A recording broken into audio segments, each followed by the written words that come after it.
Welcome to the Thinking Crypto podcast, your home for cryptocurrency news and interviews. If you are new here, please hit that subscribe button as well as the thumbs up button and leave a comment below. If you're listening on a podcast platform such as Spotify or Apple, please leave a 5-star rating and review. It supports the podcast and it doesn't cost you anything. Well, folks, let's take a look at the price of Bitcoin. Still consolidating, still bouncing between $69,000 to $71,000. Right now, Bitcoin is just over $70,000. So we're waiting to see what the next move is going to be. We're waiting for that DXY to start collapsing. It is forming a small red candle on the daily chart, but we need to see more confirmation here. Here's what Matthew Hyland, who's a great analyst, is saying. Bitcoin will attempt to go for its highest weekly close ever on Sunday. Of course, Sunday is the last day of the month, March 31st. So fingers crossed that it's able to do that. Also, it is attempting to complete its 7th consecutive green monthly candle for the first time in its entire history with the March close. So look, nothing can go up forever in a straight line. So even if it closes in the red, that's okay. I believe April will be bullish. I could be wrong, but I believe April is going to be bullish with the halving and the narrative and the hype behind that. But who knows, guys? Bitcoin is doing its own thing right now. So we got to be patient and let things play out. Now, let's take a look at the top trending coins on social media. This data is brought to you by Santiment, which provides a lot of crypto metrics and analytics. If you'd like to sign up for an account, check out my link in the description. You can use the code ThinkingCrypto to get a discount. So Litecoin is trending at number 1 here. Its positive sentiment is at 48%. Its negative sentiment, though, is at 31%. So not too much positive sentiment there. Litecoin is trending due to the upcoming futures trading on Coinbase, the potential for an ETF, and the recent price increases. So that makes sense why it's trending. There was news, of course, earlier in the week about a Litecoin ETF and much more.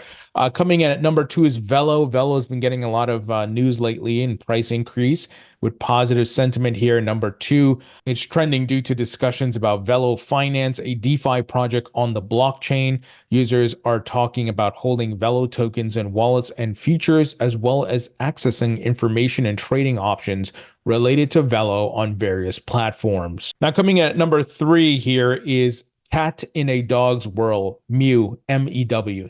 Yes, that's a real coin. It's a meme coin. Be careful with these meme coins, guys, but it comes in at number 3. Number 4 is a Raven coin, RVN. I actually haven't heard of that. Dog with Hat, another meme coin, coming in at number 5. Bitcoin Cash coming in at number 6 with positive sentiment of 45%, but a negative sentiment of 40%. Cat token, oh my gosh. Literally CAT is the token symbol here. It has positive sentiment. Folks, I'm going to give the warning again. Be careful with these meme coins. DeFi or DFI.money or YFII, if I'm saying that right, coming in here number 8, but has high negative sentiment at 41% and positive sentiment at 39%. Dogelon Mars, Elon, at 71% positive sentiment at number 9. And Shiba Inu here at number 10 with positive sentiment. So a lot of meme coins, guys, some new ones as well. I personally don't invest in meme coin. I find them to be very risky. But if your risk appetite is, at that level and you know what you're doing, then more power to you. But just be careful. To my new investors in the crypto industry, be very careful with meme coins. You can get burned. It's like walking into the casino and throwing it on black or red, whatever, right? It's that level of risk. So just be careful out there. Now, we got some interesting information here that the spot Bitcoin ETFs have accumulated over $35 billion worth of Bitcoin since January. Wow, folks, incredible performance. And we're just getting started. And of course, Larry Fink was on TV this week saying, BlackRock's ETF is the fastest growing ETF in the history of all ETFs. So very bullish, and we still got ways to go as more RIAs and wealth managers start allocating their clients' funds to these ETFs. Now, the big news of the day, folks, we got Ripple CEO Brad Garlinghouse and Ripple's chief legal officer Stuart Alderoty were spotted in New York today at a federal courthouse. And the question was asked, are they in talks with the SEC for settlement? So the photos checked out. They were certainly in New York at the federal courthouse. And Eleanor Terrett of Fox Business confirmed that there was a hearing indeed today at the court. And she says, according to a court listener, there was a settlement conference scheduled for today, March 29th. She asked Ripple for comments, and they did not comment, of course. So I don't think they're going to come out and say anything about this, but we will probably hear from the SEC and Ripple if there is some sort of settlement or action item here. So Eleanor did find a document which highlighted that there was a 1 hour meeting scheduled for today. So once again, this is legit and confirmed. Some folks on Twitter here were able to pull up some scheduling information and once again confirmed it. And they also asked Mark Fagel, who's a former SEC official, about his thoughts on this. He did troll people initially, saying it means the parties have settled. Ripple will pay $2 billion and it is now illegal for you to trade XRP. And he says, no, sorry, I read that wrong. It's a mandatory pre-hearing settlement conference, part of the original scheduling order. Odds of a settlement is about 0%. Now, Mark did say, to be clear, that's my assumption. I have no actual knowledge of this. Now, I don't think he's entirely wrong, but 0% chance, I think that's not right. You know, from a probability standpoint, I think it has to be higher. I think we could say 15% chance of settlement or 20%, right? But 80% maybe no. But I think we see the gears are in motion here. They're meeting, they're discussing. The SEC has put out how much money it wants, $2 billion. Obviously, they're not going to get $2 billion, right? They're going to negotiate this down. Maybe they walk away with a few $100 million, I think, honestly. I had said since the beginning in this lawsuit that Ripple would have to pay a fine for the early days. You guys know I've been on record for that. So we're at least near the conclusion of this. You know, I did tweet out that I think it would be wise for Gary Gensler to take this small win, right? Split the baby in the middle here because they lost on the fact that XRP is intrinsically a security and that secondary market sales on exchanges are securities. They lost that very clearly, right? And that has set case law precedent for the entire market. So if you're Gary, you could walk away with a small victory here saying, hey, at least we were able to get some clarity and we got Ripple to pay a fine because he's taking a lot of losses in court right now. It would actually be wise. But look, Gary's actually not the one in control, right? He's being controlled by Elizabeth Warren, and Elizabeth Warren is being controlled by the TradFi incumbents. But we'll see because there's also the election coming up, and Elizabeth Warren and Gary Gensler are Democrats, and Biden, of course, is a Democrat. And, Biden's administration appointed Gary Gensler. So maybe they, try to walk away with some sort of victory because you can imagine the headlines. Ripple pays $300 million in settlement with the SEC.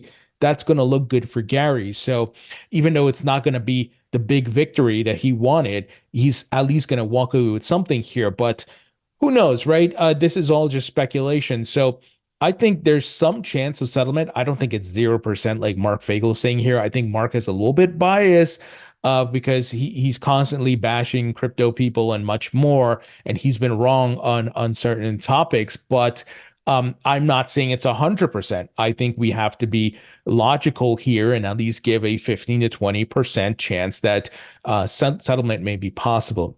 Now, funny enough, Ripple's chief legal officer, Stuart Alderoty, tweeted out today that 7 years after the Dow report, which the SEC claims provided clarity to crypto, the SEC is still litigating 8 major crypto cases in federal courts with no end in sight. Something's broken. So this may be, and this was after the court hearing they had today. So he's kind of venting his frustration here. But yeah, folks, interesting. Like I said, the ball is rolling here. The gears are in motion. And we'll see. Hopefully we get some sort of conclusion to this soon because this is so annoying. And we need to move forward. But we're dealing with a scumbag regulator that is controlled by Elizabeth Warren and the incumbents. So we got to keep fighting. And look, it's like the saying goes, right? First, they ignore you. Then they laugh at you. Then they fight you. That's the phase we're in right now. Then you win. The genie is out the bottle. They can't stop this technology. What they're doing is causing a lot of confusion. They're putting up roadblocks. They're slowing down projects. But guess what? The crypto projects are going overseas and they can still exist, right? Because this is a global asset class and technology. So you can put up as many roadblocks in the US as you want. It's only a matter of time too when you think about generations that pass away and the changing of the guard, right? So eventually this technology is going to win. Disruptive technology always wins. This is apparent throughout the history of the world. So time is on our side here, and Gensler, he's gonna be here till whenever, and he's gonna be out, right? A new president will come in. You got younger members of Congress coming in, many who are pro crypto.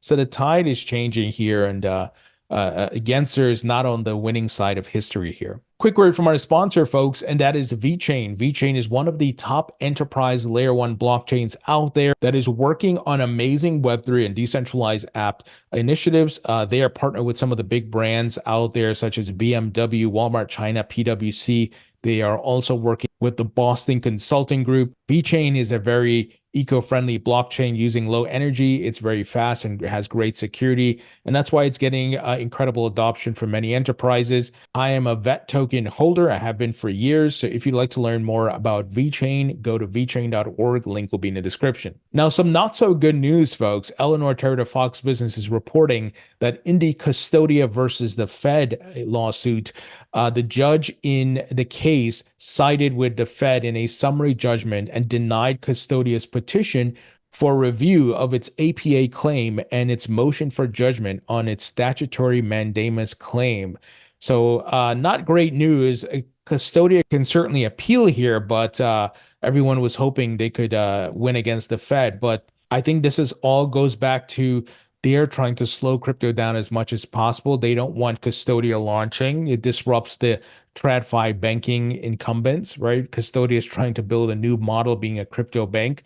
So but once again, time is on our side here. Eleanor Terra said a spokesperson for Custodia told Fox Business, challenging the Fed's strong arm tactics has always been an uphill battle, but Custodia Bank remains committed to our vision of creating a safe tech-enabled bank. We are reviewing the court's decision and all of our options, including appeal. So it's not entirely over here, but we'll see what happens. Now, the other major thing that's going on is the awaiting of the Ethereum ETF, spot ETF approval from the SEC. Many folks are doubtful that this will happen by May 23rd, which is the next deadline. So attorney Fred Rispoli, who I've had on the podcast, he did say, I continue to believe the ETF gets rejected and the SEC just forces applicants to beat it in the court, with said loss being almost guaranteed. There is simply no penalty for the SEC for engaging in arbitrary and capricious actions. So what does it care? That's a great point. And here, Ryan Selkis of Messari agreed with that. He said, this is the correct take regarding the Ethereum ETF. The SEC under Gary Gensler is a corrupt institution that is rotting from the head. It actively undermines its own mandate in order to prioritize political ends.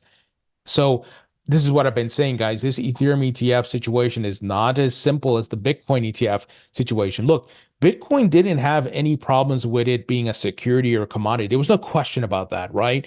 But they still didn't want to approve it. It took the courts to force Gary Gensler, and it was a 3-2 vote. Gary was the third. First was Commissioner Person and Mark Ueda, and then Gary the third. And then the other two Democrat commissioners voted no. So even after the court ruled. So I don't think this ETH ETF is getting through. I could be wrong. I think Gary is going to die in the hill, and he's going to go all the way because his handlers, Elizabeth Warren and the banking incumbents, want him to do that. So he doesn't care. And as Fred says here, he can be called arbitrary and capricious. He could be called a liar, unlawful regulator, much more. He doesn't care because there's no penalty for him. You know, I don't see the House Financial Services cutting off his funding or doing anything like that. They're just sending him letters. Patrick McHenry has not even issued that subpoena he threatened against Gary a year ago. So at this point, Gary's just like, yeah, I'll do whatever I want because there's no penalty. Sure, I get bad headlines, I get bad optics, and I do think that plays a factor in the long run. He's going to lose Democrat support, right? Because politics, a lot of it is an optics game. But in the immediate, nothing's going to happen to him. He's just hanging out in his office, and he's going to try to get as much the penalty and settlement money that he can from the industry. And he's probably enjoying this, that he gets to go around shaking down these companies like the mob. Here, Charles Gasparino, Fox Business, also tweeted out today, Scoop, securities lawyers growing increasingly pessimistic about the approval of an Ethereum ETF, saying it would be impossible to create one if the SEC deems it a security. And guys, I actually interviewed just this past week Steven Narioff, who was an Ethereum advisor, I think a co-founder as well. And we had a long discussion about this, and that interview should be published maybe Monday or Tuesday, so stay tuned for that.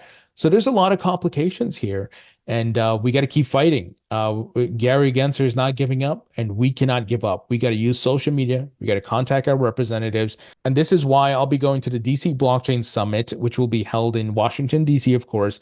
This is being put together by the Chamber of Digital Commerce. It's a 2-day event. You got the summit on the 15th. You got the Blockchain Education Day on the 16th. So you can attend either one. The Blockchain Education Day, we go to Capitol Hill. So if you'd like to buy a ticket, and we can meet up there and talk about crypto and go have our voices heard in DC, check out the link in the description. You can use the code ThinkingCrypto to get a discount. So hopefully I can see some of you there. But like I said, folks, we got to keep fighting. All right, that's the news. Let me know what you think. Leave your thoughts and comments below. Hit the thumbs up button. Hit the 5-star rating. Don't forget to follow me on TikTok, Instagram, LinkedIn, Facebook, and all social platforms. Links in the description. Also, folks, sign up for my free email newsletter on Substack, 100% free. Thank you for watching and listening, and I'll talk to you all later.